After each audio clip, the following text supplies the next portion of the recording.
கோளும் ஒன்றாய் காண அங்கு கற்பகம் என்னும் கடவுளின் மெய்யில்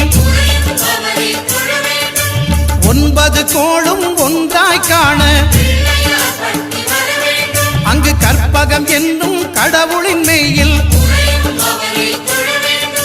சூரியன் முதலாய் 9 கிரகமும் பலவித குணங்களை கொண்டிருக்கும் எங்கள் கற்பக தருவில் அவை வரும்போது ஒன்றாய் சேர்ந்து பலனளிக்கும்.